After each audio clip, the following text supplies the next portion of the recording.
Alors, vous allez aujourd'hui nous présenter un récit graphique.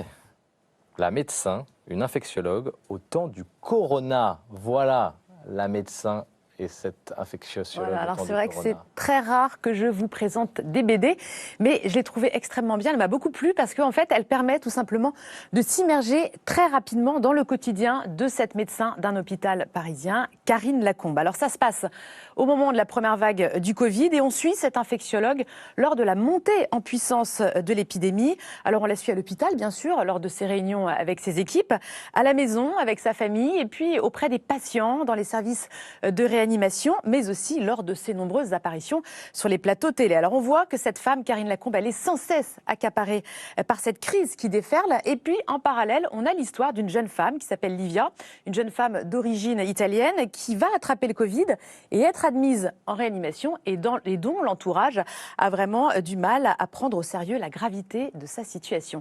Alors c'est vraiment intéressant, hein, c'est une sorte de carnet de bord, de grand reportage en fait qui nous permet de mieux comprendre toutes ces réalités auxquels ont dû faire face les personnels soignants et dont vous avez beaucoup parlé. Le manque de moyens, par exemple, l'incertitude, l'incrédulité aussi, et puis la boulimie des médias.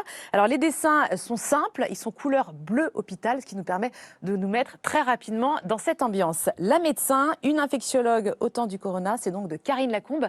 Les dessins sont de Fiamma Luzzati et c'est publié chez Stock. Et on a besoin de témoins, docteur, dans vos hôpitaux, non? Vous êtes d'accord? On a besoin de témoins, il en faut tous les jours, mais on va regarder ça avec attention.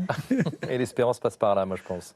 Un joli roman maintenant, Constance, écrit par un homme de lettres qu'on connaît tous, Bernard Pivot. Oui, alors ça s'appelle « Mais la vie continue ». À 85 ans, Bernard Pivot écrit aujourd'hui sur la vieillesse. Alors c'est un roman qui raconte l'histoire d'un homme âgé de 82 ans, lui.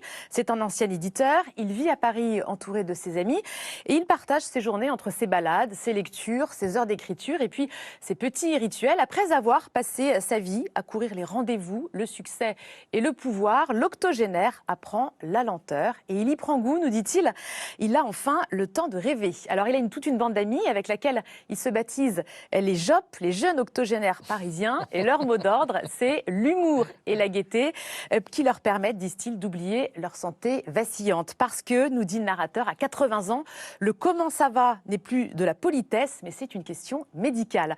Alors voilà, c'est un roman vraiment joyeux, plein de gaieté, amusant. À aucun moment, ce héros de Bernard Pivot ne fait preuve de tristesse ou de morosité. Il ne fait pas non plus partie de ceux qui affirment que c'était mieux avant. Non, la vieillesse n'est pas un naufrage, vous l'aurez compris. Et ce livre, c'est justement l'éloge du troisième âge, Mais la vie continue, donc de Bernard Pivot. Et c'est publié chez Albin Michel.